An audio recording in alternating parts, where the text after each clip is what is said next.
Whether you're stuck in a rut or you're trying to climb the next mountain in life, it's hard. Setting goals is important, and you're not going anywhere without knowing how to effectively plan and set goals. Before you even think about making changes in your life, you need to know that systems are more important than milestones. When I set a goal, I establish a habit.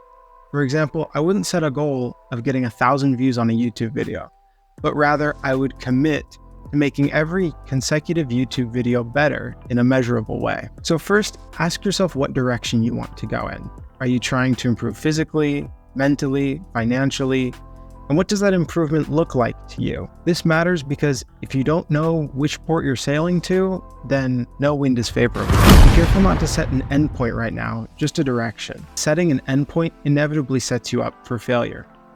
I remember when I was in high school, I ran cross country. And at one race, it was districts, which was the last race of the season for most of us.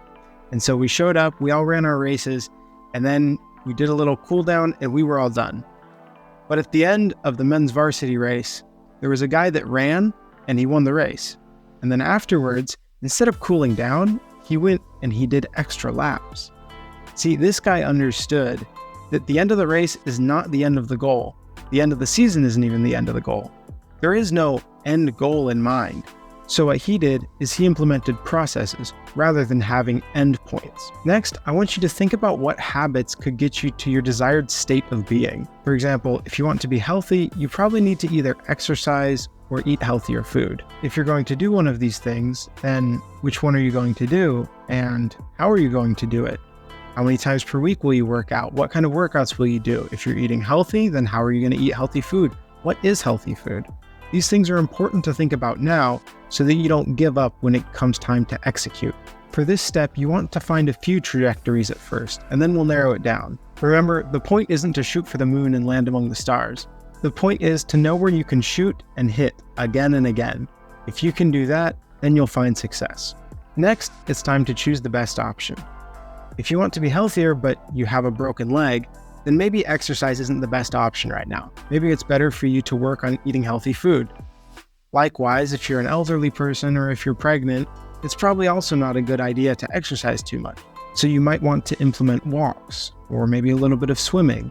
This will help you to stay healthy while still being manageable. Think about what you actually have the energy to do when you're thinking about which habit to establish. This will make it so that you can choose the one that's actually possible and increase the likelihood of achieving what you want. Next, think of how you can work your habit into your routine. If you want to drink more water, you need to set up a trigger to remind you to drink more water. You could set a reminder on your phone, but I often just find myself dismissing these reminders and not actually drinking my water. What you can do instead is leave water in each of the places that you spend the most time in. For example, while I was scripting this video, I had a water bottle next to me, and right now I have a water bottle next to me. Another example of this could be removing all of the microwave burritos from your freezer if you want to stay healthy. The point is to make it as easy as possible to follow your habit. And as always, the final step is to commit and to start now.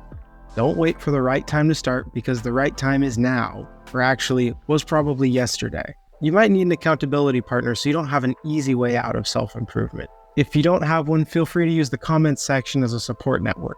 If you share this video with a friend, then maybe you can help them stay accountable. If you learned anything from this video, you can leave a like and comment below. Thank you for watching and stay disciplined.